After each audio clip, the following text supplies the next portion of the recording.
Quand? Donc, nous n'avons pas parlé depuis 2 semaines, mais voilà le truc. Même si nous nous parlions tous les jours, je ne pense pas que nous pourrions suivre Trump. Non, non, vous avez tout à fait raison. Et vous avez parfaitement raison. Je veux dire, il change d'un moment à l'autre. C'est épuisant pour ceux d'entre nous qui essayent de suivre tout cela. C'est incroyablement fatigant, car il dit une chose un jour et fait autre chose le lendemain. Il reste extrêmement puissant parce qu'il est le président des États-Unis. Il peut changer les choses, faire bouger les marchés, envoyer des travailleurs, des flottes de bombardiers en mission.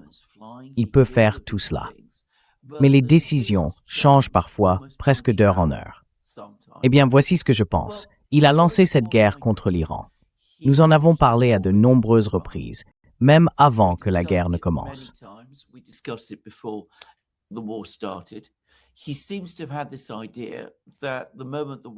Il semble avoir eu cette idée que dès que la guerre commencerait et que l'ayatollah serait tué, il y aurait une crise politique en Iran et il se retrouverait avec un gouvernement qui ferait essentiellement ce qu'il lui dirait, comme ce qui s'est passé au Venezuela. Mais à la place, il se retrouve avec une longue guerre, le détroit d'Ormuz fermé, les alliés américains à travers le Moyen-Orient bombardés, Israël bombardé et les coûts de l'énergie qui explosent partout dans le monde et continuent d'exploser d'une manière qui finit par affaiblir sa propre position aux États-Unis. Le gouvernement iranien semble en réalité plus fort maintenant qu'il ne l'était il y a un mois et plus radical.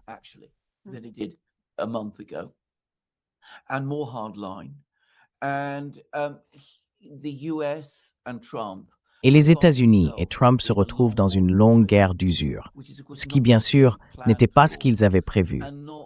Et ce n'est pas le type de guerre pour lequel les États-Unis sont structurés. Donc voici mon point de vue. Je pense que Trump panique, ou du moins, il y a des moments de panique. J'ai souvent dû travailler avec la panique. Quand les gens ont peur, il y a ces moments où tout remonte à la surface. Ils sont très effrayés. Ils disent des choses bizarres et incroyables, comme il l'a fait il y a quelques jours en déclarant que si l'Iran n'ouvrait pas le détroit d'Ormuz dans les 48 heures, il anéantirait son système énergétique, ce qui est impossible d'ailleurs.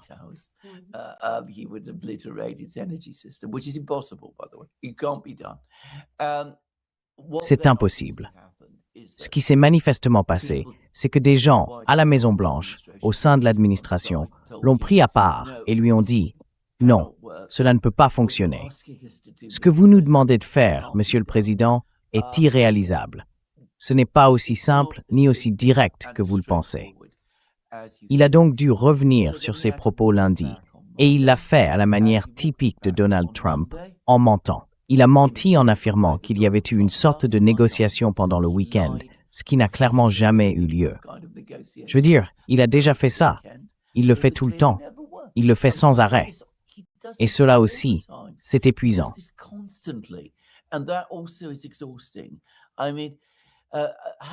Je veux dire, comment les Chinois, comment la Chine peuvent-ils négocier avec un tel homme?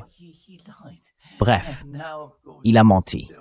Et maintenant, bien sûr, il continue de proférer ses menaces. Mais à présent, il dit vouloir entamer des discussions. Il a déclaré qu'il nommait de nouvelles personnes pour mener ces discussions. Des personnes, il faut le reconnaître, meilleures, Vance et Rubio, plutôt que Wyckoff et Kushner. Mais il n'est toujours pas capable de formuler des propositions que, selon moi, les Iraniens puissent accepter ou même prendre au sérieux.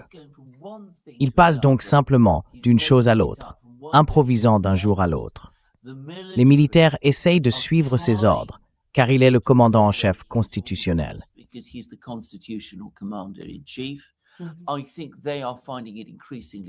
Je pense qu'ils trouvent cela de plus en plus difficile, car ils ont aussi un secrétaire à la défense, appelons-le ainsi. Je n'aime pas le terme secrétaire à la guerre. Un secrétaire à la défense, qui est aussi, au fond, aussi fou que Donald Trump lui-même, à en juger par le genre de langage qu'il emploie. Mais vous savez, les militaires sont des professionnels. Leur travail consiste à exécuter les ordres du président. Et pour le moment, c'est ce qu'ils essaient de faire. Je ne pense pas qu'ils aient non plus un plan clair Et il est très difficile d'en élaborer un en pleine guerre, alors qu'elle se déroule, quand votre commandant en chef est aussi irrationnel. Mais c'est, selon moi, la situation dans son ensemble.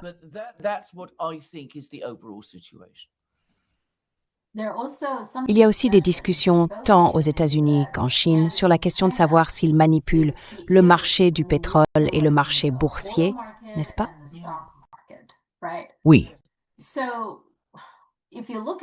Donc, si tu regardes les volumes d'échanges et les ordres passés sur les options d'achat et de vente, ils correspondent plutôt bien. Tu vois, parfois, même juste 5 ou 10 minutes avant que ça commence, quelque chose se passe, puis Trump fait une annonce sur Truth Social et le marché boursier bouge dans une certaine direction et ensuite tu vois certaines personnes gagner des sommes énormes. On ne sait pas qui elles sont, mais il y a des activités irrégulières là-dedans. Donc c'est sûr qu'il fait une sorte de délit d'initié parce qu'il sait ce qu'il va écrire sur Truth Social. Et il sait que quand il écrit quelque chose comme ça, le marché va réagir d'une certaine manière. Et puis tu sais, ses proches agissent en conséquence, non? Donc c'est ce qui semble se passer en ce moment, tu ne trouves pas?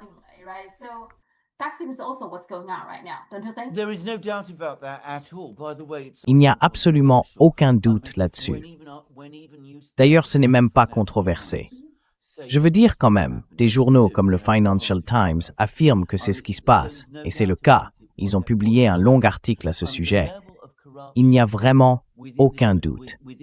Le niveau de corruption dans cette administration, peut-être pas le niveau, mais la transparence avec laquelle cela se produit est à nouveau sans précédent. Je veux dire, il y a eu de la corruption dans le gouvernement américain à de nombreuses reprises dans son histoire. Mais la manière dont les marchés ont été influencés et dont certaines personnes en profitent grâce à des informations privilégiées, et je n'ai jamais rien connu ni entendu de tel auparavant. Maintenant, c'est là qu'il devient difficile de savoir précisément ce que Trump lui-même faisait.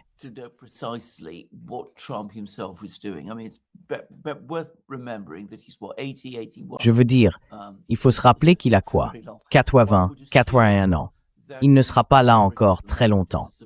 On peut supposer que sa priorité en ce moment est de survivre en tant que président, pas de gagner encore plus d'argent qu'il n'en a déjà. Et je pense que ces revirements incroyables et étranges sont davantage le produit d'une panique personnelle quand on parle de lui que d'une véritable avidité. Je parle ici précisément de l'être humain qu'est Donald Trump. Mais le fait est que les marchés sont manipulés. On dit aux gens ce qui va se passer, et ils en profitent. On a fortement l'impression que des membres du cercle rapproché de Trump sont clairement impliqués, peut-être même certains membres de sa famille. Including possibly some members of his family. This is something which, in any C'est quelque chose qui, dans un monde rationnel, devrait faire l'objet d'une enquête immédiate. Il devrait y avoir des signalements au FBI et au ministère de la Justice. Des personnes devraient se rendre à la Maison-Blanche pour découvrir ce qui s'est passé, car les sommes en jeu étaient très importantes. 580 millions de dollars sur une seule transaction. Voilà ce qui devrait se passer. Bien sûr, si c'est encore pire que ce que je pense et que Trump fait réellement cela, mettre la vie des gens en danger afin de s'enrichir lui-même ainsi que sa famille et son entourage, eh bien dire que cela le rend inapte à être président est un euphémisme.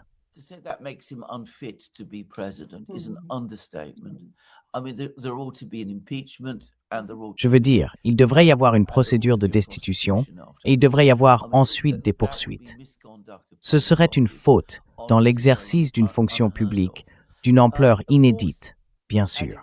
Et c'est le symptôme de la déliquescence des institutions américaines que rien de tel ne se produise. Nous restons tous les bras croisés. Nous nous disons à quel point la situation est mauvaise et nous ne faisons rien. Quand Xi Jinping et le gouvernement chinois peuvent limoger des responsables militaires parce que certains d'entre eux ont peut-être accepté des pots de vin, nous restons passifs et laissons des choses épouvantables comme celle-ci se produire. Et nous nous disons « Oh, quel monde terrible !» Mais vous savez, apparemment c'est quelque chose contre lequel nous ne pouvons rien faire. apparently something we can't do anything about. Eh bien, c'est en partie la raison pour laquelle la Chine s'oppose fermement à l'ouverture de son marché financier, ce que le gouvernement américain souhaite vivement qu'elle fasse, ouvrir le marché financier chinois qui est effectivement immense. Mais quand on fait cela, on s'expose aussi à ce genre de manipulation, n'est-ce pas? À des choses qu'on ne peut pas contrôler. Donc, ce qu'il fait en réalité, c'est démontrer au monde que quel que soit le pays, il ne faut vraiment pas ouvrir son marché financier.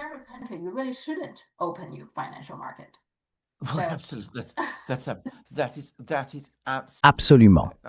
C'est tout à fait exact. Je veux dire, c'est tellement vrai. On pourrait presque dire que cela va de soi, sauf qu'il faut le dire, car si on ne le dit pas, les gens ne comprendront pas et n'écouteront pas. Mais tu sais, tu as tout à fait raison.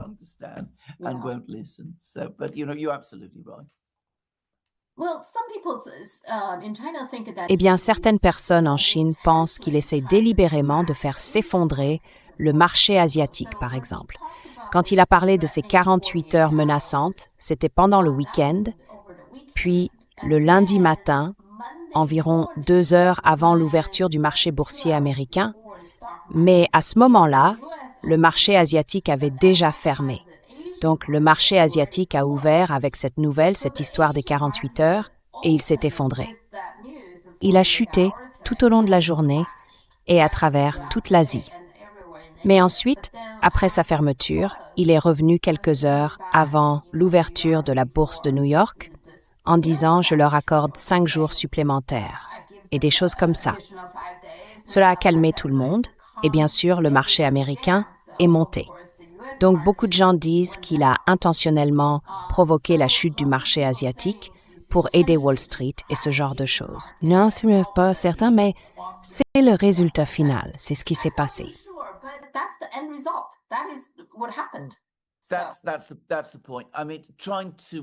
C'est bien là le problème.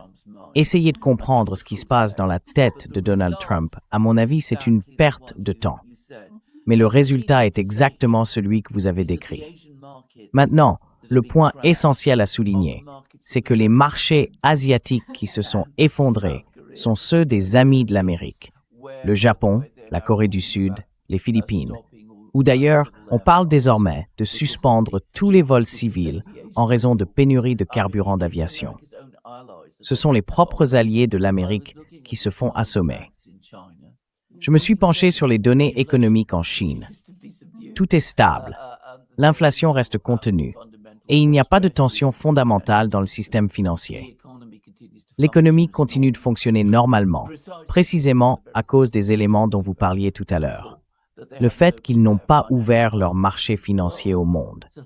Le résultat, c'est qu'ils ont la stabilité.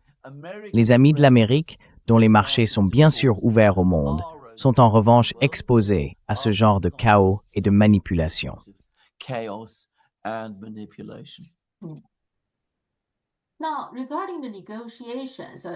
Alors, concernant les négociations, nous savons que lorsqu'il a dit qu'il parlait déjà avec les Iraniens, ce n'était pas vrai.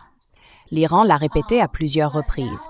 Mais maintenant, tu viens de mentionner qu'il envoie de nouvelles personnes parce que l'Iran a déclaré qu'il ne continuerait pas à négocier avec Witkoff et Kushner, n'est-ce pas? Donc, il envoie de nouvelles personnes.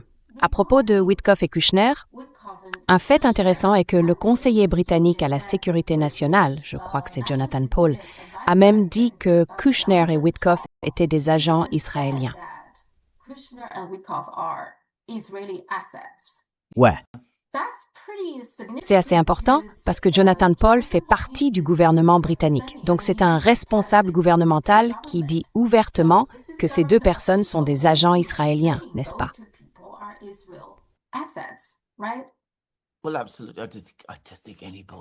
Eh bien, absolument.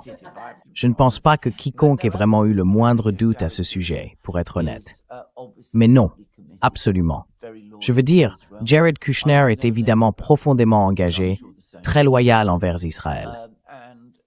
Je connais moins Witkoff, mais je suis sûr qu'il en va de même pour lui. Et bien sûr, ils ont toujours défendu les intérêts israéliens. Je veux dire, ils n'aiment pas l'Iran. Ils sont très proches du gouvernement israélien. Ils partagent toute la vision israélienne concernant l'Iran. Ils sont juifs, ils ont cette affinité avec Israël. Ils n'auraient jamais dû être chargés de négocier avec l'Iran, car ils sont bien trop proches de l'une des parties de ce conflit, à savoir, bien sûr, Israël. Cela va de soi.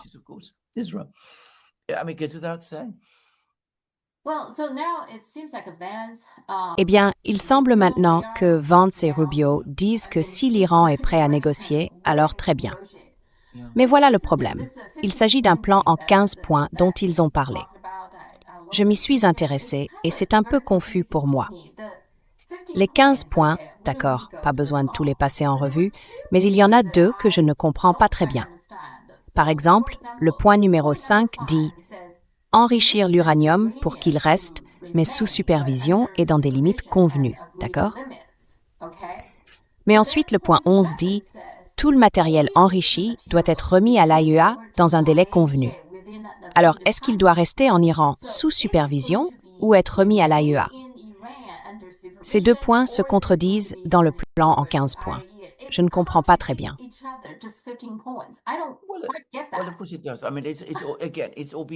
Eh bien sûr que oui.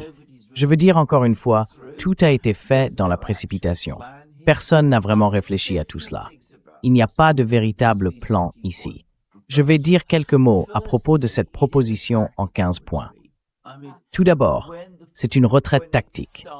Je veux dire, au départ, il était assez clair qu'il s'agissait d'un changement de régime, simplement renverser le gouvernement. Tous les messages, toute la rhétorique allaient dans cette seule direction. Ils n'en parlent plus maintenant. Ils ont entrepris toutes sortes de soi-disant réformes importantes et massives. En d'autres termes, des changements radicaux en Iran même, ouvrant essentiellement l'Iran à l'exploitation économique américaine.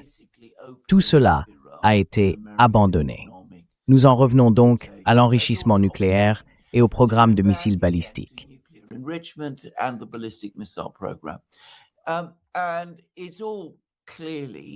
Et tout cela ressemble clairement à quelque chose griffonné à la hâte au dos d'une enveloppe, comme on dit ici en Grande-Bretagne.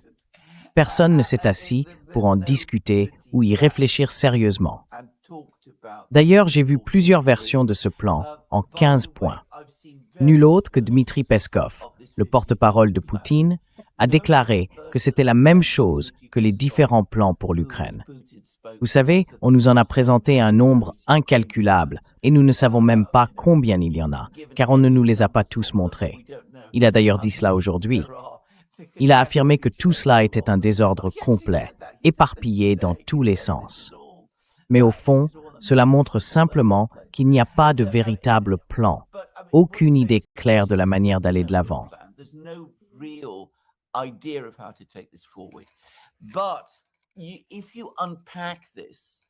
Mais si l'on examine cela de plus près, si l'on met de côté ces contradictions évidentes, on en revient essentiellement à la même proposition que les Américains faisaient aux Iraniens avant la guerre, que l'Iran renonce à tout enrichissement et, en substance, à ses missiles balistiques.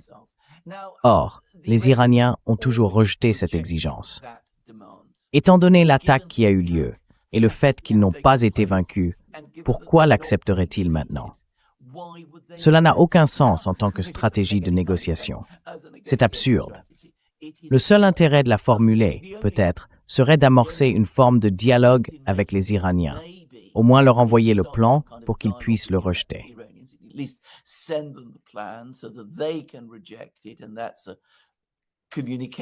Et c'est une forme de communication, d'une certaine manière. Mais je veux dire, c'est quand même une façon très, très étrange de faire les choses. Et oui, je suis d'accord. Vance et Rubio représentent sans aucun doute une amélioration par rapport à Witkoff et Kushner. Mais il est important de se rappeler qu'ils ne sont pas non plus des négociateurs expérimentés. Je veux dire, Vance n'avait aucune expérience en politique étrangère avant de devenir vice-président. Il s'y est un peu intéressé lorsqu'il était au Sénat, mais pas beaucoup. Rubio, lui, siège au Sénat depuis très longtemps, mais il n'a jamais été diplomate. Il n'a jamais eu à s'asseoir en face d'Araqchi de Wang Yi ou de Lavrov lors de négociations sérieuses. Aucun des deux hommes ne semble vraiment prêt pour cela. Pas à ce niveau.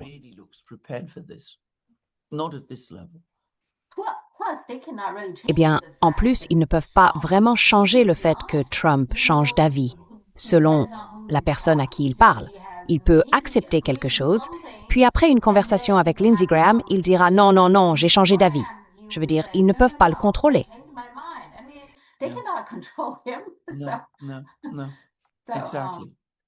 Non, non, non. Exactement. Exactement. Son inclination, cependant, va toujours vers la confrontation. C'est, je pense, la constante que l'on observe ici. Donc oui, il change d'avis et il se ravise parfois, mais au fond, son instinct le pousse toujours à suivre la personne qui propose l'approche la plus agressive pour aller de l'avant. Cela donne toujours un avantage structurel à des gens comme Lindsey Graham, Mike Walsh et tous les autres. C'est pourquoi nous verrons probablement un autre affrontement d'ici peu.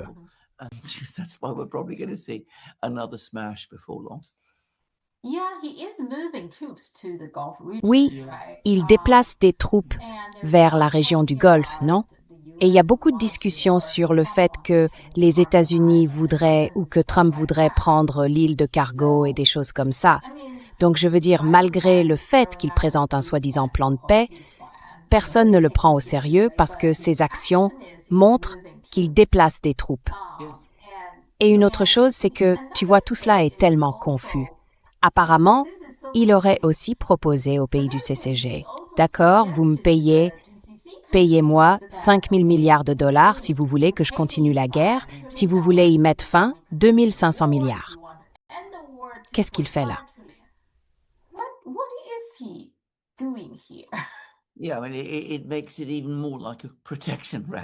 Oui, je veux dire, ça ressemble encore plus à un racket de protection, non? Enfin, tu vois, c'est du chantage. Il veut qu'il poursuive la guerre. Je suis là pour vous. Je vous fournirai toute l'aide dont vous avez besoin. Donnez-moi juste 5 milliards de dollars aujourd'hui.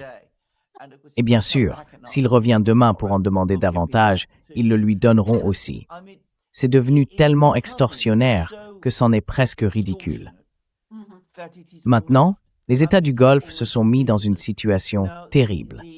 Ils auraient dû écouter ceux qui leur donnaient de bons conseils, la Chine notamment.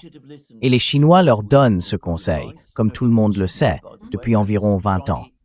Prenez vos distances avec les Américains. Ne gardez pas toutes ces bases au Moyen-Orient.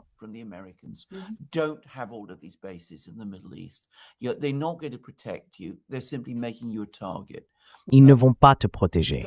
Ils font simplement de toi une cible. Commence à te comporter de manière plus indépendante. Je me souviens quand les Émirats arabes unis et l'Arabie saoudite ont été invités à rejoindre les BRICS. Les Émirats ont adhéré, mais de façon très détachée. L'Arabie saoudite, au final, ne l'a pratiquement pas fait. Ils se retrouvent donc maintenant pris entre le marteau et l'enclume, car les Américains ne les protègent pas. Ils ne peuvent pas exporter leur pétrole. Ils ont les Iraniens incroyablement en colère contre eux. Leurs économies et leur modèle économique sont en train de s'effondrer et ils restent liés aux États-Unis. Ils ne peuvent toujours pas s'en détacher et les Américains s'en prennent désormais à eux pour l'argent qu'il leur reste.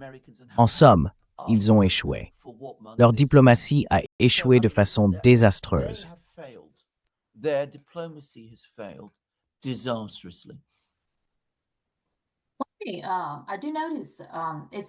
Je remarque qu'il semble que, dans les discussions, il soit désormais plus facile pour les gens de parler d'Israël. Vous savez, Israël, en tant que pays, exerce une influence considérable, un grand contrôle sur les politiques américaines. Par exemple, Joe Kent, qui était le directeur du Centre national de lutte contre le terrorisme, a démissionné.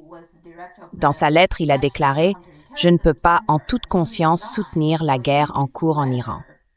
L'Iran ne représente aucune menace imminente pour notre nation et il est clair que nous avons déclenché cette guerre sous la pression d'Israël et de son puissant lobby américain. » Il l'a donc exprimé très clairement.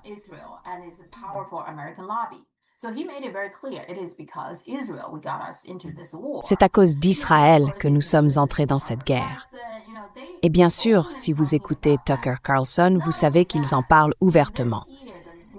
En plus, lors des élections de mi-mandat de cette année, de nombreux candidats ont en réalité pris leur distance avec l'AIPAC. Ils ont insisté sur le fait de dire « je ne prends pas d'argent de l'AIPAC ». Et les électeurs demandent à ces candidats « est-ce que vous prenez de l'argent de l'AIPAC ?» Je constate donc un certain changement dans le sentiment public envers Israël aux États-Unis. Cela ne changera rien pour le moment, mais c'est quelque chose que je vois se produire.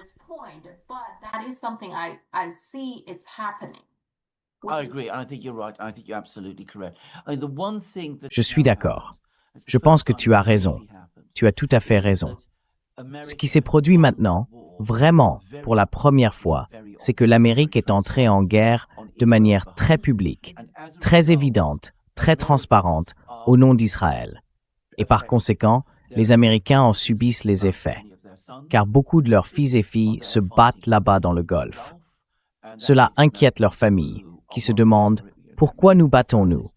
Pourquoi nos proches risquent-ils leur vie dans une guerre menée au nom d'un autre pays ?» Il y a donc cela. Mais aussi, de plus en plus d'Américains, déjà confrontés à une crise financière, et ce depuis de nombreuses années, subissent désormais une forte pression économique parce que Donald Trump a décidé d'emmener l'Amérique en guerre pour Israël et non pour les États-Unis.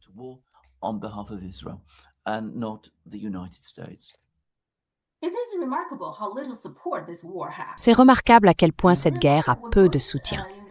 Souviens-toi quand Bush a envahi l'Irak, je veux dire, il y avait plus de 60% de soutien et il avait vraiment défendu sa position devant le Congrès et les Nations Unies. Mais cette guerre, dès le début, n'avait qu'environ 25% d'approbation. Tu sais, c'est comme Fox. Les téléspectateurs de Fox sont bien plus pro-Trump que les autres. Et même là, seulement environ 25% d'entre eux soutenaient cette guerre. Et au Congrès, certaines personnes la remettaient en question. J'ai toujours espéré que le Congrès puisse en faire davantage, mais non, ils ne le font tout simplement pas.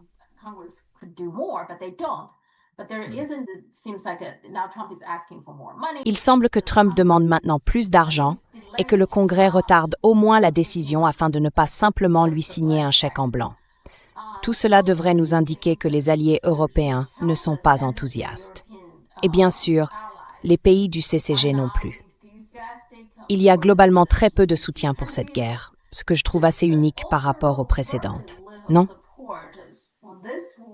On dirait que ce sont seulement les États-Unis et Israël qui mènent cette guerre, alors qu'auparavant, les États-Unis parvenaient toujours à rallier un certain nombre d'autres pays, qu'ils soient importants ou non. Mais au moins, en apparence, on voyait beaucoup plus de pays se joindre à eux, n'est-ce pas?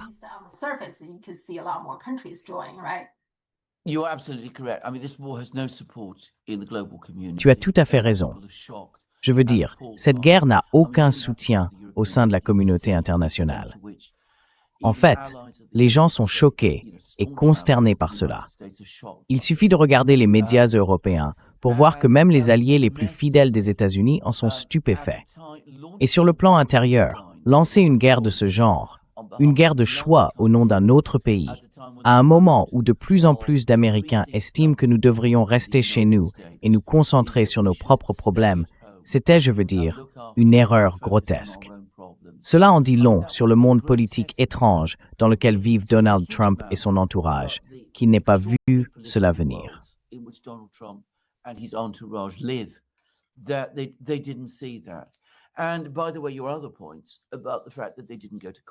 Et d'ailleurs, tes autres arguments sur le fait qu'ils ne sont pas passés par le Congrès, ils ne sont même pas allés devant le Conseil de sécurité de l'ONU. Tu te souviens que George W. Bush, au moins, avait fait semblant de suivre ces procédures. Trump, lui, ne s'en est même pas donné la peine. Et je ne sais pas si beaucoup de gens aux États-Unis y réfléchissent vraiment, mais je soupçonne que cela renforce à un certain niveau le sentiment général d'inquiétude que nous sommes à la merci de, comme l'a dit un ami à moi, un ami américain, du roi fou. Et il ne semble y avoir aucune contrainte sur lui, aucun obstacle constitutionnel ou juridique capable de le freiner.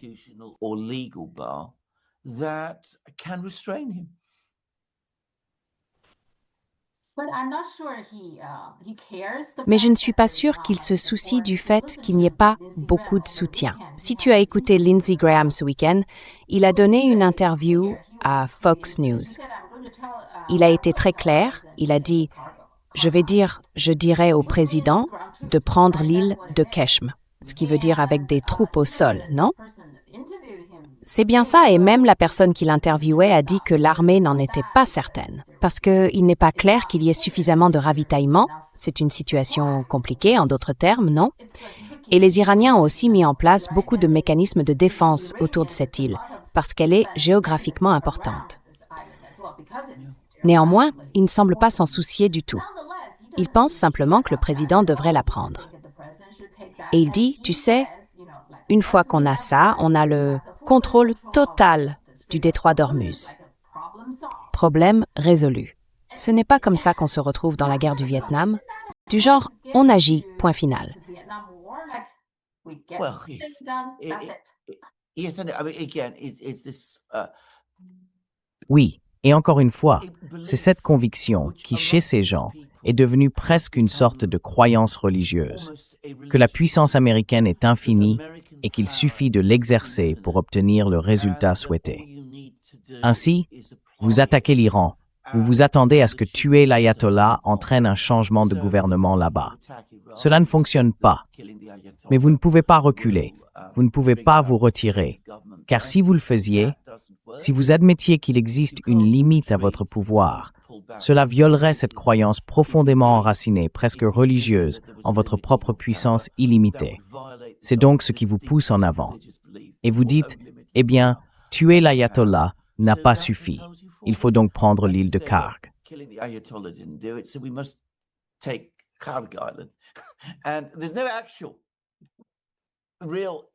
Et il n'y a pas vraiment d'explication sur pourquoi cela fonctionnerait plutôt que de ne pas fonctionner. Et il n'y a pas non plus de véritable tentative de traiter les problèmes liés à la prise, et peut-être encore plus important, au maintien du contrôle de l'île de Karg. Mais il faut simplement continuer à avancer. Et je suis d'accord avec Lindsey Graham. C'est exactement l'état d'esprit qu'il a. Il exerce une influence énorme sur Trump. Et je ne pense pas que Trump lui-même soit vraiment capable de résister à ce genre d'argument. Et vous savez, on parle de Lindsey Graham, mais je pense qu'une autre figure très influente, qui apparemment conseille aussi Trump de poursuivre cette guerre et qui ne reçoit pas assez d'attention, c'est Rupert Murdoch.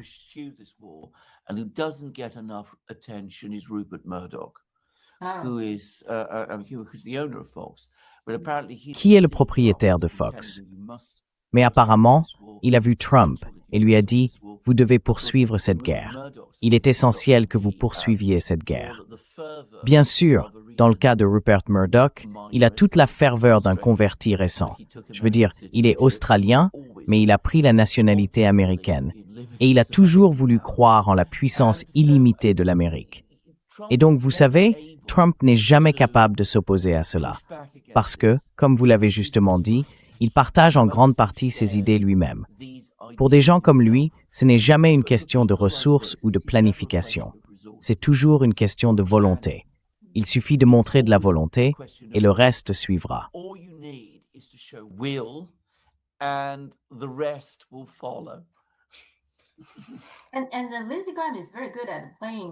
Et je pense que Lindsey Graham est très doué pour flatter l'ego de Trump. Il dit même quelque chose comme « OK, une fois que nous aurons pris l'île de Karg, nous serons essentiellement en plein contrôle. Problème résolu, nous contrôlerons le détroit d'Ormuz. Et en plus, il y aura la paix éternelle entre les Arabes et les Israéliens, un conflit qui, selon lui, n'a pas été résolu depuis 2000 ans. » Donc, il a dû dire à Trump, « OK, fais ça, et tu pourras résoudre un problème qui existe depuis 2000 ans, quelque chose que personne d'autre n'a réussi à faire. » Je veux dire, Trump y croit vraiment, tu ne trouves pas?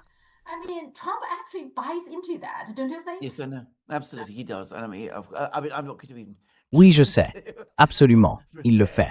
Je veux dire, je ne vais même pas essayer de corriger son ignorance historique à ce sujet, qui est presque comiquement fausse. Mais bref, non, tu as tout à fait raison. C'est exactement ce dont Graham se nourrit. Il est très habile à flatter Trump à le rallier à sa cause et à caresser son ego, qui est très fragile, pour se mettre de son côté. Ce président est très sensible à la flatterie. Maintenant, tu vois, c'est là qu'un vrai dirigeant, un dirigeant expérimenté, quelqu'un avec une compréhension beaucoup plus profonde de la politique, comme Xi Jinping ou Vladimir Poutine, n'est pas vulnérable à la flatterie de cette manière. They are not susceptible to flattery in that way. Oui, ils se basent davantage sur les faits, non? Ils veulent savoir ce qui se passe. Pas seulement entendre quelqu'un dire « Oh, vous pouvez résoudre ce problème que personne n'a résolu depuis 2000 ans. » Enfin, d'abord, Israël n'existait pas avant 1948, non?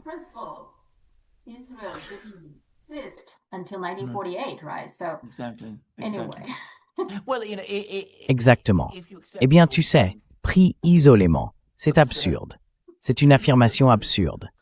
Je veux dire, si ça n'a pas pu être résolu en 2000 ans, est-ce que ce sera vraiment Donald Trump qui va le résoudre? C'est sans doute une question plus pertinente à poser pour quelqu'un comme Trump. Peut-être, tu sais, peut-être que Napoléon ou Hercule pourraient le résoudre, mais Donald Trump, je veux dire, si César Auguste, Jules César, Salomon, tous ces gens-là n'ont pas pu le résoudre, quelle chance Trump a-t-il?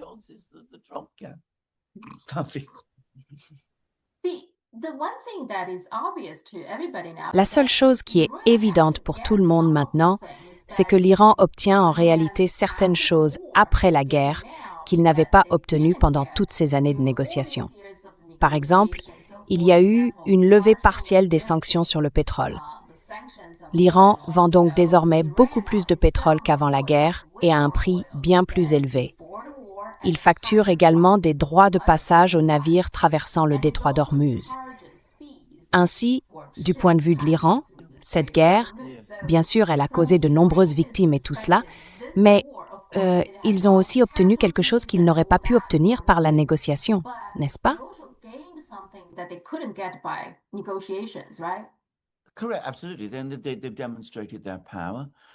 Exactement, absolument. Ils ont démontré leur puissance et se sont imposés dans l'économie mondiale, dont les États-Unis tentaient de les exclure.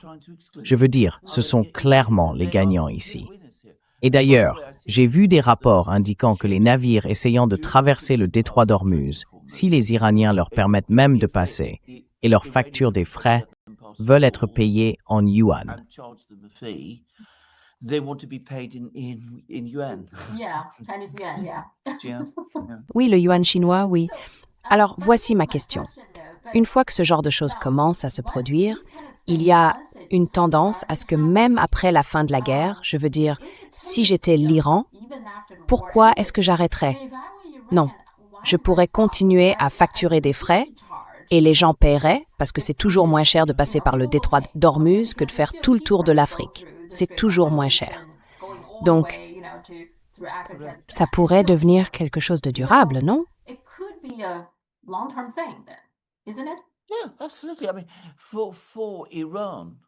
Oui, absolument. Je veux dire, pour l'Iran, il n'y a aucune logique, aucune raison convaincante pour qu'il veuille relâcher son emprise sur le détroit d'Ormuz. Il a désormais été démontré à l'Iran qu'il détient un levier sur l'économie mondiale. Et de leur point de vue, il est tout à fait logique d'en tirer parti aussi longtemps que possible pour en bénéficier. Avec le temps, cela va leur rapporter des sommes considérables. Alors pourquoi y renoncerait-il? À terme, le monde finira par se réorganiser. Des oléoducs seront construits à travers la péninsule arabique jusqu'à la mer Rouge. Davantage de pays se tourneront vers l'électricité verte, les batteries, l'énergie solaire et les réacteurs nucléaires. Mais tout cela prendra du temps. L'Iran dispose d'environ 10 ans pour en tirer parti, exactement comme vous l'avez dit. Et pourquoi ne le ferait-il pas?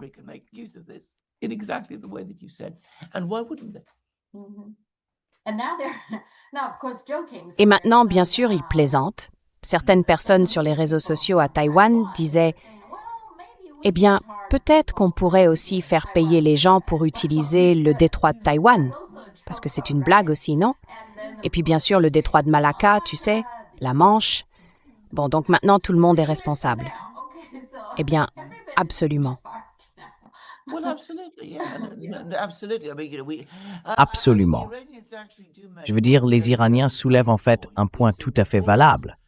Ils disent « Quelle valeur a la liberté de navigation dont les Américains parlent sans cesse s'il n'y a pas de liberté de commerce ?» when there is no freedom of trade, Ouais, ouais. which is true. I mean, C'est vrai.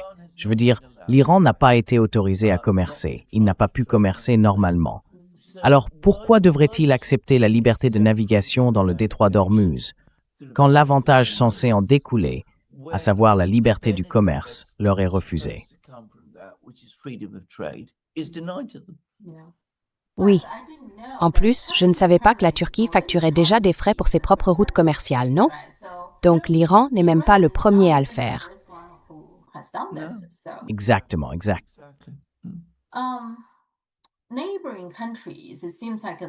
Les pays voisins, on dirait que les choses se propagent, non? Les Houthis ont déjà déclaré qu'ils pourraient bloquer le détroit de Bab el-Mandeb. Ils ne l'ont pas encore fait, mais c'est une possibilité, d'accord? Maintenant, Israël bombarde aussi le Liban, ce dont on ne parle pas beaucoup. En particulier, ils bombardent et détruisent de nombreux ponts sur le fleuve Litani. Et je crois que le ministre des Finances a même dit qu'il devrait déplacer la frontière jusqu'au Litani. Ça se passe là-bas aussi. En plus, en Irak, il y a aussi de violents combats et les troupes américaines et de l'OTAN se retirent ou quelque chose comme ça. Donc, il y a clairement une guerre régionale, non? It's expanding, it's getting worse all the time. The Gulf states obviously have been. La situation s'étend. Elle s'aggrave constamment. Les États du Golfe sont manifestement en crise. En Irak, il y a une réaction très forte contre les États-Unis. Les demandes pour que les Américains partent se multiplient. Des attaques ont visé des bases américaines et les Américains ont mené des frappes contre des unités militaires irakiennes. Aujourd'hui, le gouvernement irakien a convoqué les diplomates américains au ministère des Affaires étrangères pour déposer une plainte, ce qui est extraordinaire compte tenu de l'histoire de l'Irak. Tout le monde dit que les États-Unis vont enfin être contraints de se retirer d'Irak, où ils se sont installés après l'invasion de 2003. Au Liban, les Israéliens ont de nouveau progressé. Smotrich, le ministre des Finances que vous avez mentionné, est un extrémiste intransigeant. Is an extreme hardliner. I mean, he is at the very most extreme. Je veux dire, il se situe à l'extrême, le plus radical de la politique israélienne. Évidemment, il veut contrôler tout le sud du Liban, annexer tout ce qui se trouve au sud du fleuve Litani, parce que cela fait partie de son projet du Grand Israël. Et il est très influent en Israël, c'est quelqu'un que Netanyahou écoute. Mais les combats avec le Hezbollah se sont révélés bien plus difficiles que ce que les Israéliens semblaient prévoir. Et ce qui, à mon avis, terrifie tout le monde, c'est la possibilité que les Houthis s'en mêlent. Les Houthis et les Saoudiens ont mené une longue guerre l'un contre l'autre, et un accord de paix a été conclu, selon lequel chaque camp s'engageait à ne pas attaquer l'autre. Les Saoudiens essayent apparemment de faire en sorte que les Houthis respectent cet accord.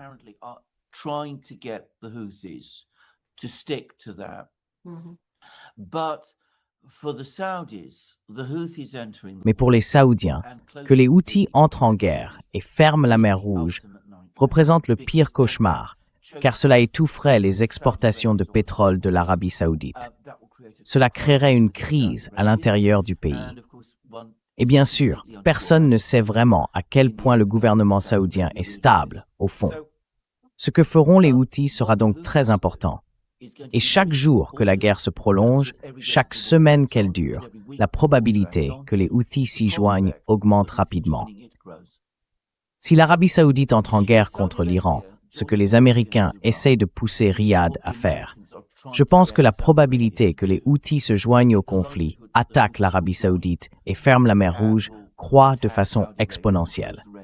J'espère que l'Arabie saoudite pourra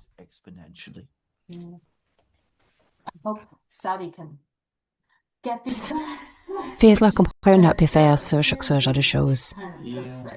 Ouais, pas vraiment. D'accord.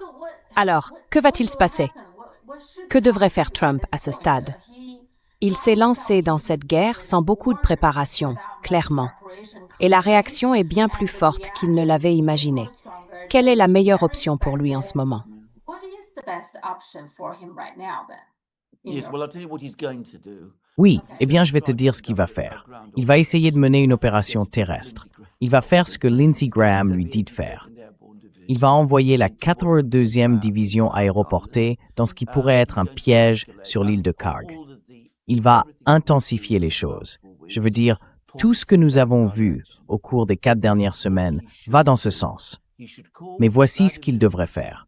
Il devrait appeler Vladimir Poutine et Xi Jinping, amis de l'Iran, 2 pays qui disent à l'Iran « Écoutez, faites preuve de retenue, de modération, mais nous reconnaissons que vous êtes dans votre bon droit. » Tu m'as envoyé le compte-rendu du ministère chinois des Affaires étrangères de la conversation entre Wang Yi et Araghchi, et c'était très intéressant.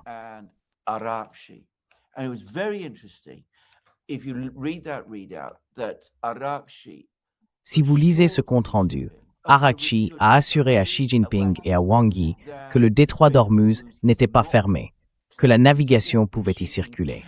Vous voyez donc que l'Iran écoute ce que la Chine dit. Et vous voyez aussi, d'après ce que le compte-rendu indique, que Wang Yi a dit à Araghchi que la Chine souhaite effectivement voir la guerre prendre fin. Et pour ce qui est des Russes, laissez-moi vous assurer que c'est exactement la même chose. Oui, les Russes gagnent énormément d'argent en ce moment parce que le prix du pétrole est plus élevé. Et oui, cela les place dans une position plus forte en Ukraine. Mais les Russes sont consternés par cette situation. Ils ne veulent pas voir une crise majeure éclater à proximité de leurs propres frontières. Ils considèrent l'Iran comme un pays ami. Ils veulent le préserver, ainsi que le système politique qui existe.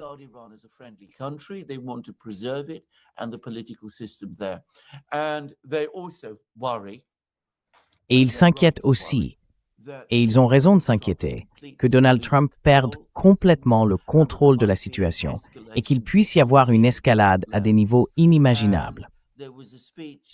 Il y a eu un discours, enfin pas exactement un discours, plutôt une allocution, que Lavrov a prononcée devant une institution en Russie appelée le Fonds Gortchakov, qui traite des questions de politique étrangère. C'est un groupe de réflexion. Il a dit tout cela. Il a dit « Nous voulons voir la paix ». Donc ce que Trump devrait faire, c'est appeler Xi Jinping. Remarquez qu'il n'est pas allé en Chine. J'avais dit que si cela ne fonctionnait pas, il annulerait cette visite qu'il avait lui-même exigée. Il n'ira pas en Chine. Il devrait appeler Xi Jinping. Il devrait appeler Vladimir Poutine.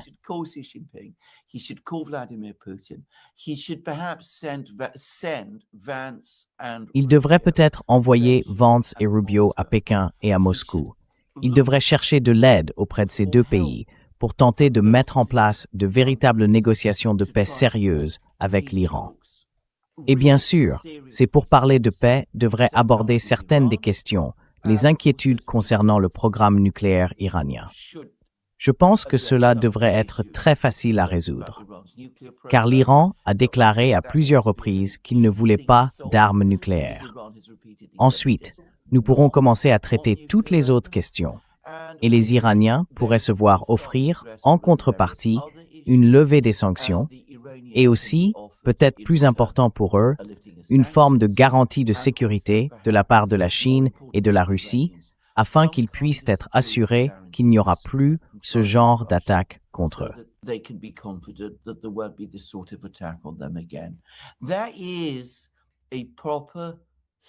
C'est une manière correcte, étape par étape, de résoudre cette crise. Les Américains ne le feront pas, et il y aura toutes sortes de gens qui s'y opposeront.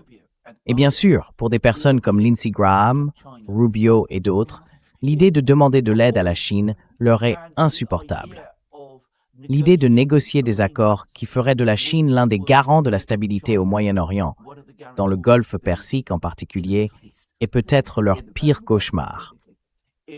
Donc malheureusement, cette voie claire et prometteuse que j'ai tracée ne se réalisera pas. Souvenez-vous de ce que je dis toujours.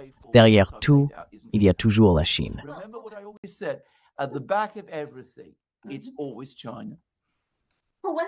Mais une chose, Marco Rubio est désormais sanctionné à la fois par la Russie et par la Chine. Il ne peut même pas se rendre dans ces deux pays. Seul Vance pourrait le faire.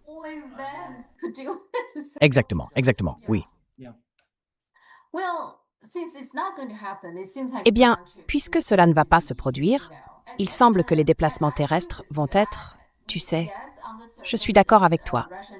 Oui, en apparence, la Russie a jusqu'à présent tiré profit de cette guerre.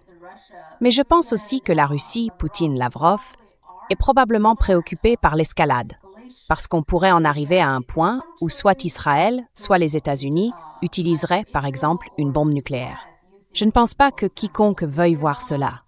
Je ne crois pas que la Russie ait le moindre intérêt pour quelque chose de ce genre, n'est-ce pas? Alors, c'est tout à fait exact. Oui, et ce n'est pas improbable. Peut-être que Trump a même dit ça, il n'y a pas si longtemps. Il a dit, tu sais, nous avons le nucléaire, il est un peu revenu dessus ensuite, mais il a dit, lors d'un de ses nombreux discours, il parlait tout le temps, bien sûr, et une fois il a effectivement dit, oh, nous avons le nucléaire, si nous ne pouvons pas, nous avons de vrais arsenaux ou quelque chose comme ça. Donc, c'est effrayant, mais je suis sûre que tout le monde y pense. Certainement, Trump, ils y pensent certainement.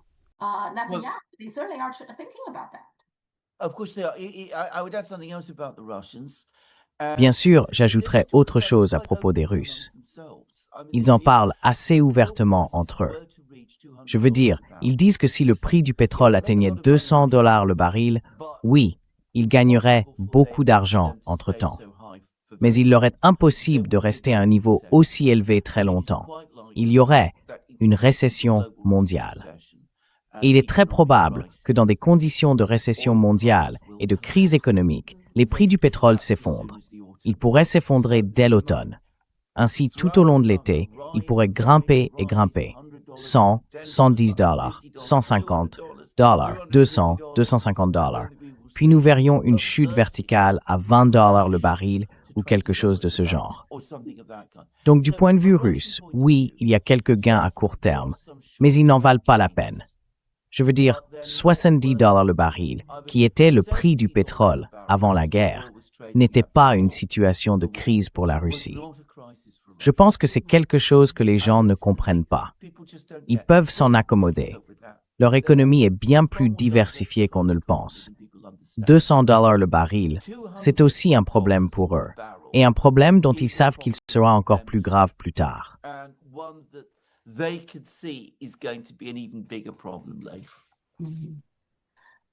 Penses-tu que Trump prendrait Cuba?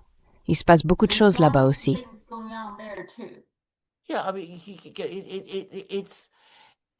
Oui, enfin, tu vois ce que ça me fait penser.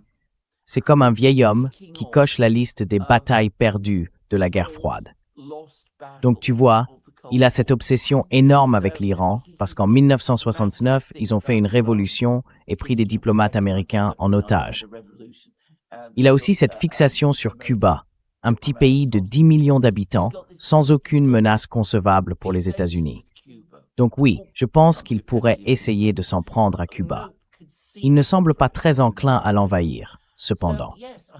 Et d'après ce que j'ai entendu, l'armée là-bas, bien que petite, est bien entraînée et pourrait probablement se défendre assez honorablement.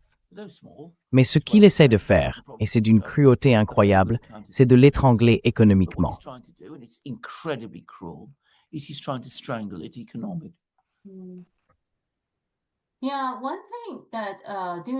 Oui, une chose à noter, c'est que pendant la crise des missiles de Cuba, si tu lis les lettres, l'échange entre Kennedy et Khrouchtchev, Kennedy a fait certaines promesses. La condition pour que les Soviétiques retirent tous ces missiles, c'était essentiellement que les États-Unis ne tenteraient jamais d'envahir Cuba. C'est comme ça que je le comprends. Et c'est bien connu, non? N'est-ce pas?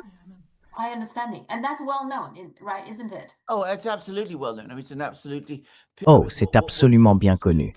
Je veux dire, c'est un fait absolu. Ce que fait Trump viole complètement l'accord conclu en 1962.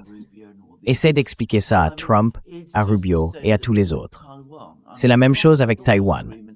Tu sais, ils ont conclu tous ces accords dans les années 1970, et comme tu me l'as souvent fait remarquer, ils ne les ont pas respectés. Ils ne les respecteront pas non plus avec Cuba. Il faut avoir de la compassion pour cette île, d'ailleurs qui a vraiment fait des efforts pour se développer. Elle a un bon système éducatif, un très bon système de santé. Elle a en réalité accompli énormément de choses.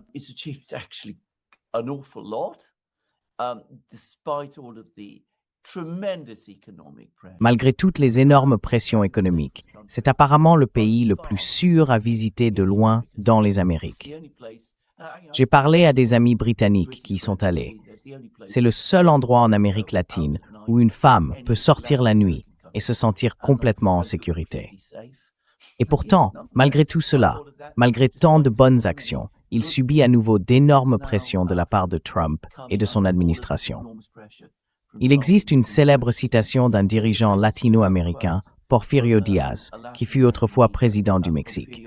Il a dit « Pauvre Mexique, si loin de Dieu, si près des États-Unis ». So far from God, so near to the USA. Oui, c'est le problème pour ces pays autour des États-Unis. Oui. Alors, regardons la situation entre la Chine et les États-Unis. Il a reporté sa visite à Pékin et a dit « 1 mois ». D'accord. Mais encore une fois, la Chine n'a jamais accepté cette date du 31 mars. C'est lui qui a eu l'idée. D'accord, j'y vais le 31 mars. Puis, oh non, je suis trop occupé, donc 1 mois de plus. Donc, je suppose que tu as mentionné qu'une partie de la raison qu'il a donnée, c'est qu'il y a une guerre en cours, qu'il est trop occupé avec ça.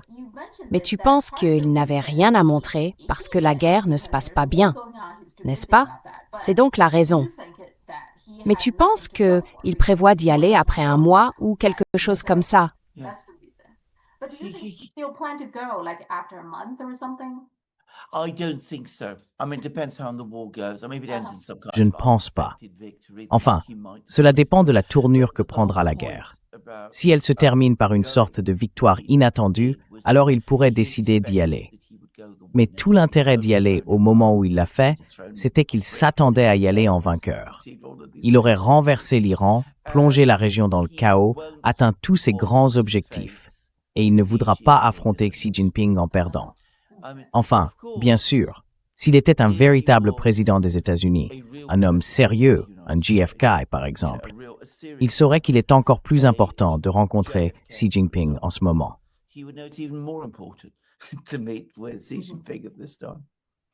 Oui, pour parler de la situation exactement. Il saurait aussi que, puisque Xi Jinping est un dirigeant qui pense toujours aux meilleurs intérêts de la Chine, Xi Jinping ne va pas chercher à l'humilier. Il recevra Trump comme il se doit, avec toute la courtoisie et le respect que le chef des États-Unis est en droit d'attendre. C'est ce que fera Xi Jinping. Mais bien sûr, dans l'esprit de Trump, où tout tourne autour de l'apparence, de l'ego et de toutes ces choses, où les intérêts des États-Unis passent après sa propre vanité et son estime de soi, il ne voudra pas affronter l'homme qu'il a qualifié de plus grand adversaire de l'Amérique, comme d'ailleurs Joe Biden l'a fait aussi. Il ne voudra pas l'affronter en perdant, et c'est pour cela qu'il n'ira pas.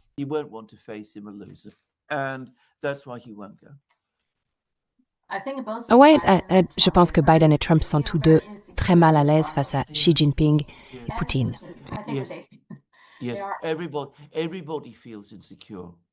Oui, tout le monde se sent mal à l'aise en présence de Xi Jinping, sauf Poutine. C'est intéressant. Poutine et Xi Jinping s'entendent très bien, oui, et ils s'apprécient. On peut voir que c'est sincère. Il y a beaucoup de respect entre eux. Oui. Ce n'est pas seulement parce que Xi Jinping est le dirigeant de la Chine qu'ils ressentent cela à son égard.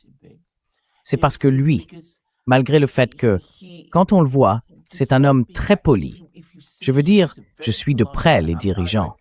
Et on peut toujours reconnaître quelqu'un de vraiment poli. C'est un homme très poli. Mais tous, quand ils le rencontrent, ont le sentiment qu'il est supérieur à eux. Et c'est toujours quelque chose de très intimidant.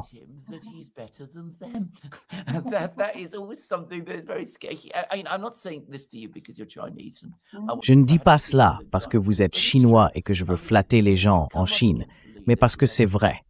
Je veux dire, On se retrouve face à un dirigeant qui a tous les faits à portée de main, qui comprend parfaitement toutes les questions. On peut parler de tout ce qui se passe dans le monde et en discuter de manière intelligente, sensée et détaillée. Quelqu'un capable de mener des négociations sérieuses. Il y a très peu de dirigeants dans le monde comme cela à l'heure actuelle. Il y en a quelques-uns, mais Xi Jinping est le plus remarquable.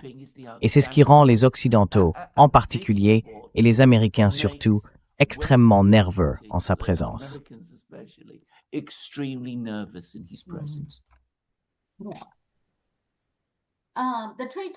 Les discussions commerciales, il y a eu un nouveau cycle de négociations à Paris, mais je ne vois pas de percée significative. Qu'en penses-tu?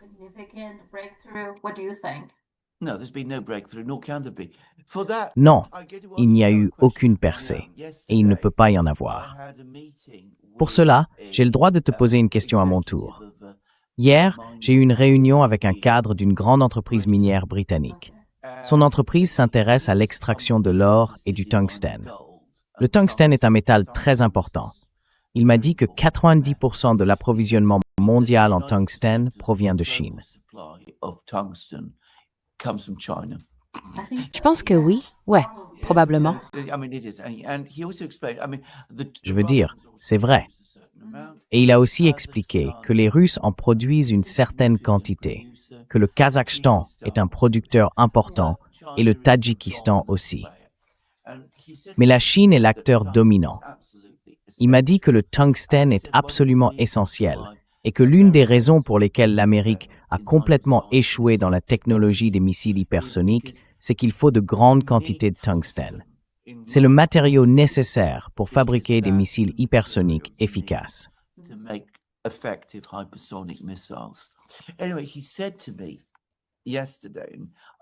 Quoi qu'il en soit, il m'a dit hier, je n'en avais absolument rien entendu, que ces dernières semaines, l'approvisionnement en tungstène commençait à se raréfier sur les marchés mondiaux et que les prix augmentaient.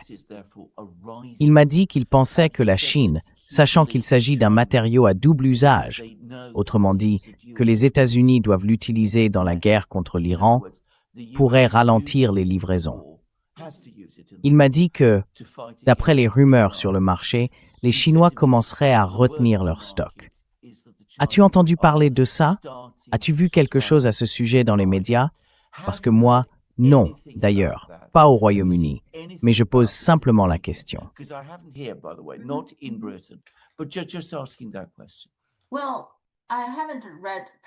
Eh bien, je n'ai pas lu spécifiquement à propos du tungstène, mais je sais que la Chine contrôle ou plutôt resserre les exportations de terres rares en général. Et les États-Unis demandent, vous savez, un meilleur accès. Maintenant, la Chine ne les a pas complètement interdites, mais il y a un contrôle très strict, c'est certain. Et ils arrêtent les gens qui essayent de faire de la contrebande de ces matériaux à tout va, ce qui montre à quel point ceux qui en ont vraiment besoin sont désespérés. L'autre chose, c'est que la Chine a également clairement indiqué qu'elle allait arrêter d'exporter des produits liés au pétrole.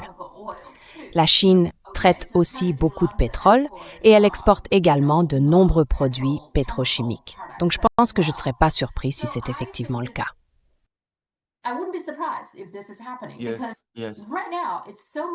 Parce qu'en ce moment, il y a tellement d'incertitudes dans le monde. Que va-t-il se passer? Personne ne sait combien de temps cette guerre va durer. Si elle continue et que le détroit d'Ormuz reste fermé encore un mois, ce serait un cauchemar pour tout le monde. La Chine est immense, une industrie énorme, une population immense, donc elle doit être prudente avec tout. Je pense que le gouvernement chinois fait preuve de beaucoup de prudence en ce moment. Et pour tout ce qui concerne les terres rares, ou plus généralement les matériaux très sensibles, je ne serais pas surpris qu'ils aient mis en place des contrôles supplémentaires. Voilà ce que je pense qui se passe. Oui.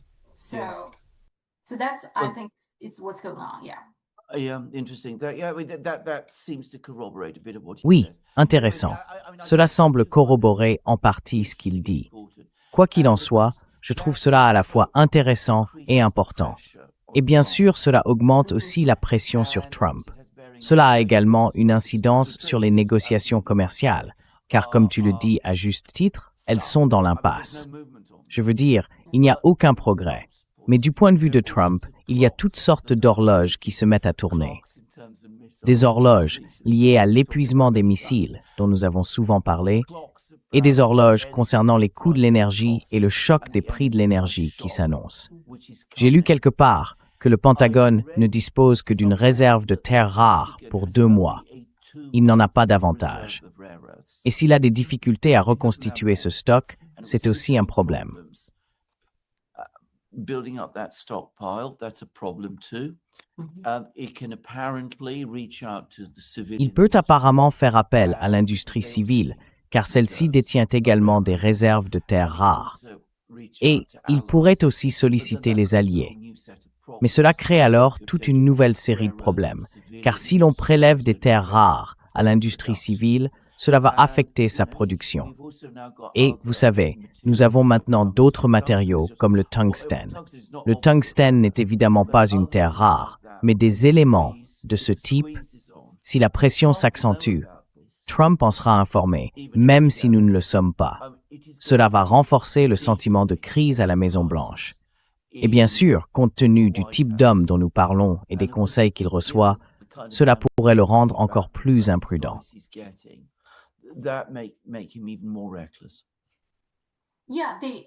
Oui, ils influencent des choses auxquelles on ne pense pas habituellement, comme les engrais. Et ça, c'est un problème. L'Inde demande des engrais à la Chine parce que Chine contrôle les exportations, c'est exportant aussi. Oui, en effet, oui. Donc je veux dire que l'Inde doit demander de l'engrais à la Chine. C'est une leçon à laquelle les gens en Inde devraient réfléchir très attentivement. Ouais. Vu l'importance de l'agriculture en Inde, je dis ça comme ça. Oui, et il y a déjà des pays touchés. Je veux dire, tous les pays n'ont pas de grandes réserves de quoi que ce soit.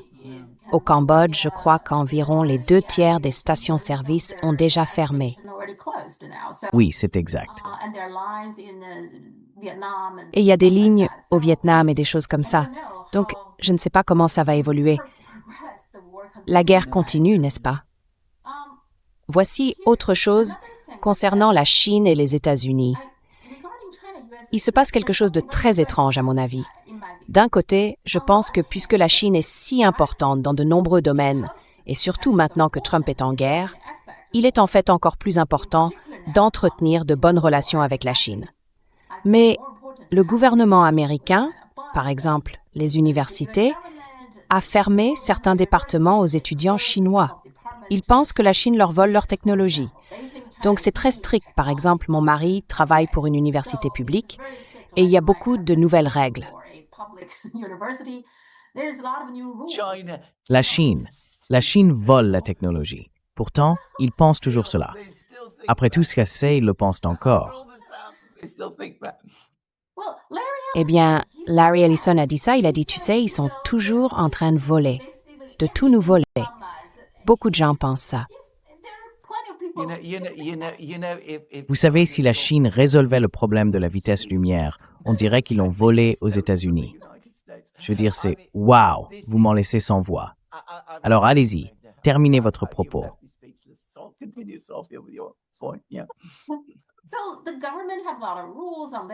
Donc le gouvernement a beaucoup de règles sur tout et n'importe quoi, ce qui fait qu'il y a très peu de communication au niveau gouvernemental. En même temps, il y a aussi une délégation, elle s'appelle le US-China Business Council. C'est une organisation composée d'environ 14 ou 15 dirigeants d'entreprises américaines, Boeing, Tesla, FedEx, Apple. Ces dirigeants sont actuellement en visite en Chine. Tu vois donc qu'il y a une déconnexion, non? Les gouvernements n'ont aucun lien, c'est comme si nous nous détestions mutuellement, mais en même temps, les entreprises et les gens ordinaires, il y a beaucoup d'Américains qui vont en Chine pour visiter. On en voit beaucoup sur les réseaux sociaux, ces vidéos de créateurs indépendants qui montrent « Voilà, j'ai visité tel ou tel endroit ». Il y en a beaucoup maintenant. On peut vraiment voir la déconnexion à ce niveau-là.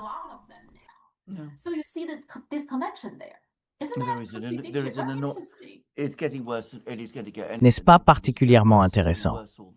La situation empire, et elle va continuer à empirer. Elle empire tout le temps. J'ai dit ceci, il y a deux pays appelés Chine. Il y a le vrai endroit où les gens vivent, que l'on visite, qui développe son économie et progresse, et puis il y a le pays imaginaire qui existe dans l'esprit paranoïaque américain. Et la malchance du premier pays, c'est qu'il porte le même nom que le second. Je veux dire, c'est juste, je veux dire, non, je suis d'accord. Pour revenir à ton point, il y a une déconnexion totale. Une déconnexion totale.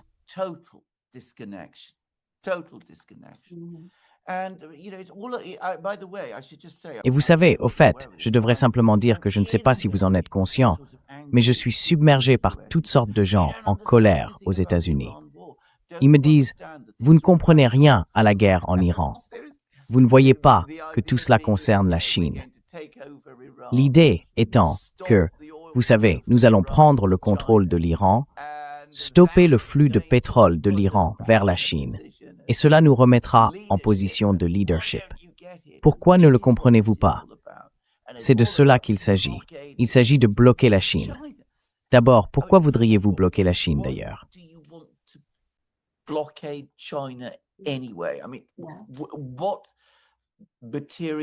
Je veux dire, quel avantage matériel retire-t-on de cela? Je veux dire, déjà, c'est incroyablement, en fait, c'est une idée malveillante. Dire que c'est une idée malveillante. Décider de bloquer un pays simplement parce qu'il a été économiquement plus prospère que le vôtre. Je veux dire, c'est absurde. Mais sur un plan concret, pratique, matériel, le projet, s'il existe, et je soupçonne qu'il existe, est insensé. C'est complètement insensé. La Chine est autosuffisante en énergie à 84%, j'ai les chiffres. 84%. Elle est probablement, en cas de crise, capable d'augmenter encore ce niveau. Parce que, vous savez, en situation de crise, on peut mobiliser et faire toutes sortes de choses. Et quel pays au monde est mieux placé pour le faire que la Chine? Elle dispose de 6 mois de réserve.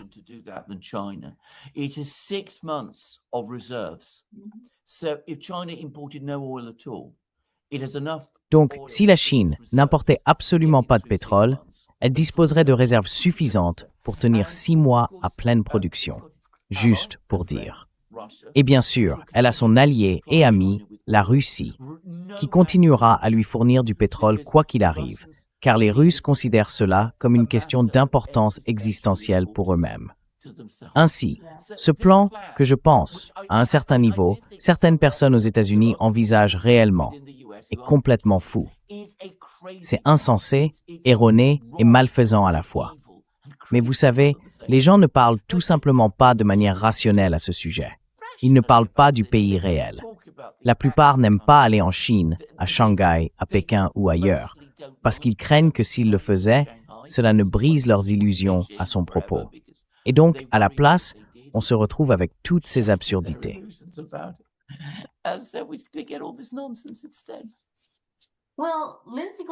Eh bien, Lindsey Graham a vraiment dit ça. Il a dit que le Venezuela, avec l'Iran, contrôlerait 31% du pétrole mondial.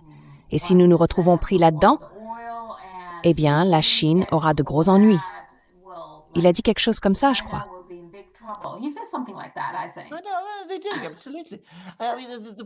Ils l'ont fait, absolument. Le fait est que la Chine n'a pas besoin de 30% du pétrole mondial. Exactement, 84% d'autosuffisance. Elle dispose de suffisamment de réserves de pétrole pour fonctionner à plein régime pendant 6 mois, et elle n'a pas besoin d'en importer autant. C'est ce que des gens comme Lindsey Graham refusent de croire. L'Amérique peut être une économie pétrolière. La Chine ne l'est pas. Encore une fois, j'ai entendu dire qu'il n'y avait eu aucune baisse de la production d'énergie en Chine et que le coût de l'énergie y restait stable. Cela peut flamber partout ailleurs dans le monde, mais pas en Chine.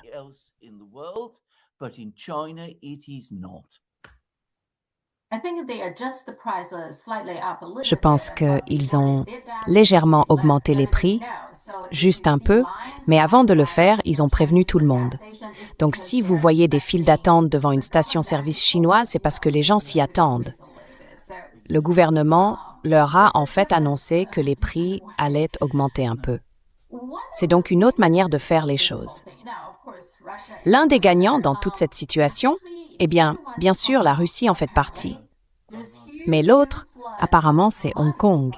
Il y a eu un énorme afflux d'argent en provenance du Moyen-Orient, et cet argent n'est pas allé à Singapour ni à Genève. Il est en réalité allé à Hong Kong.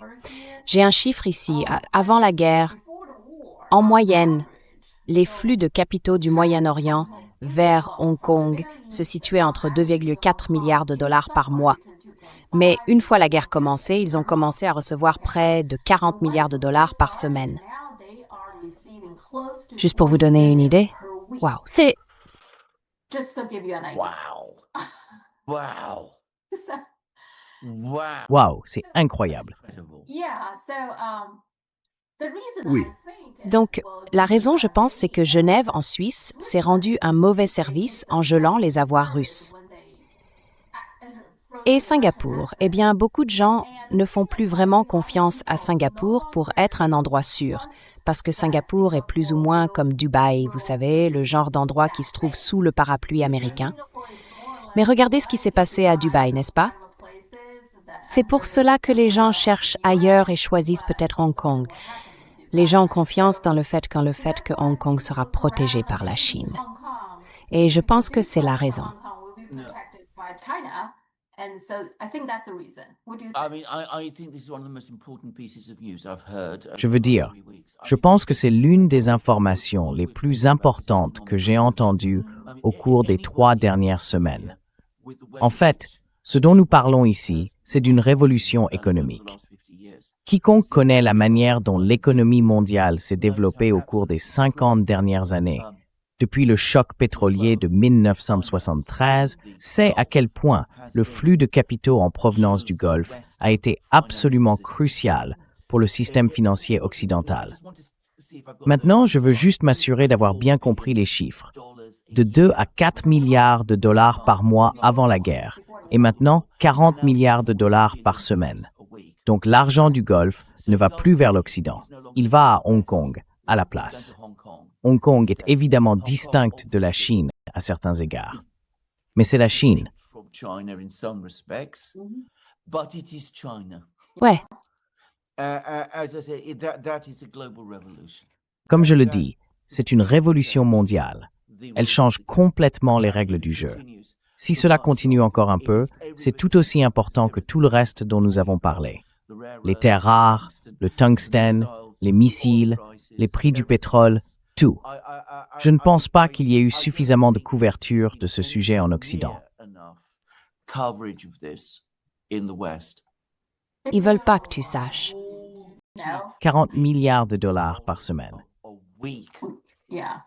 Oui, juste après la guerre. Je suis sûre que ça va pas rester comme ça.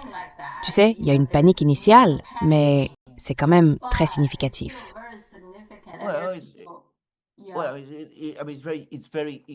Eh bien, c'est très révélateur qu'il ne se dirige pas vers l'Amérique. Cela explique pourquoi le dollar s'est un peu renforcé, bien que beaucoup moins qu'on ne pourrait s'y attendre en période de crise, étant donné que le dollar a toujours eu le statut de valeur refuge. L'argent va en Chine, car en fin de compte, c'est la Chine qui en bénéficie à la place. Yeah, there's also a lot of increase of inquiries. Oui, il y a aussi eu beaucoup de demandes. Vous savez, il y a beaucoup de familles extrêmement riches, donc elles ont des divisions spéciales pour leurs clients, et ces divisions ont été extrêmement occupées, etc. Donc, tous les signes montrent qu'il y a un énorme afflux de financement provenant de... Enfin, ça va, oui. Selon vous, quel est l'effet net, à part le fait que la Russie obtient maintenant beaucoup plus d'argent pour son pétrole? Quels sont les autres effets sur l'Ukraine et la Russie? Ukraine and the Russian conflict there. Eh bien, pour l'Ukraine, cela a été une véritable catastrophe. Ils ont compté sur les États-Unis pour leurs armes, sur les Européens pour leur financement, et ils vont découvrir qu'ils ne reçoivent plus ni l'un ni l'autre, car toutes les armes américaines sont envoyées pour combattre au Moyen-Orient. Ils consomment leurs armes à une vitesse incroyable. Et si les combats cessent, en supposant que tout fonctionne encore, ils voudront sans doute d'abord reconstituer leurs propres réserves. Ainsi, le flux d'armes en provenance des États-Unis prend fin et celui de l'argent venant d'Europe va également s'arrêter, car nous sommes en pleine série d'élections.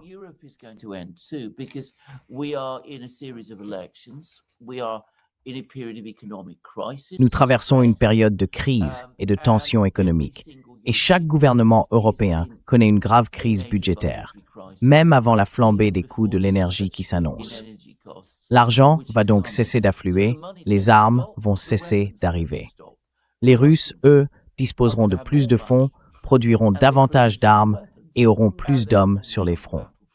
Nous constatons que les négociations sont interrompues et que les Américains ont perdu tout intérêt pour l'Ukraine, ce qui n'a rien de surprenant.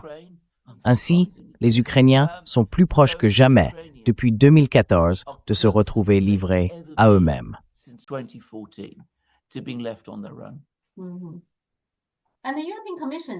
Et la Commission européenne vient de retirer de son ordre du jour d'avril une proposition visant à interdire définitivement les importations de pétrole russe. Je crois que c'était le 15 avril ou quelque chose comme ça. D'abord, comment peut-on décider de quoi que ce soit de manière permanente?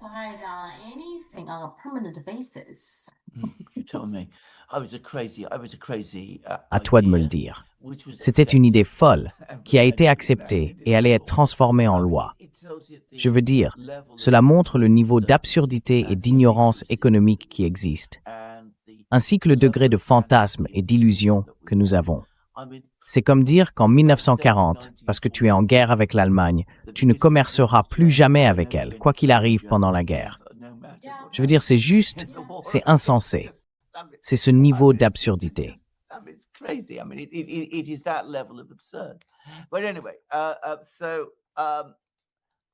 Mais de toute façon, ils ont évidemment dû abandonner cette idée, car ils savent tous, au fond d'eux-mêmes, que d'une manière ou d'une autre, ils devront importer du pétrole de Russie, parce qu'il n'y aura pas d'autre pétrole disponible. Et d'ailleurs, ce qu'ils pourraient découvrir, c'est que les Russes ne sont pas forcément très enclins à leur fournir autant de pétrole. Je l'ai dit des centaines de fois, et c'est une leçon qu'il faut toujours rappeler. Toute relation économique et commerciale doit en fin de compte reposer sur la confiance. Même si une autre partie vous propose un prix plus élevé, si vous ne lui faites pas confiance, la logique veut que vous choisissiez celle en qui vous avez confiance. La Russie fait confiance à la Chine.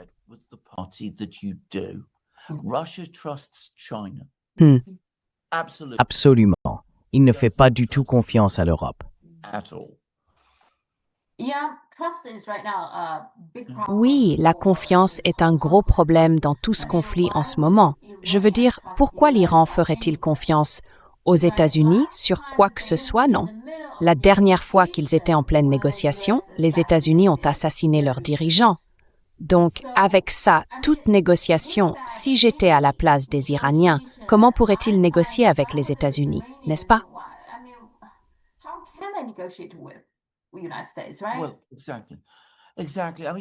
Eh bien, exactement. Exactement. Je veux dire, la confiance ne concerne pas seulement les relations d'affaires. La confiance est la base de toutes les relations, commerciales, politiques, diplomatiques, peu importe. S'il n'y a pas de confiance, si vous ne pouvez pas faire confiance à quelqu'un, alors vous ne pouvez pas travailler avec lui d'aucune manière. Si vous avez affaire à un psychopathe, ce que les États-Unis sont effectivement devenus, alors tout est time drug to you.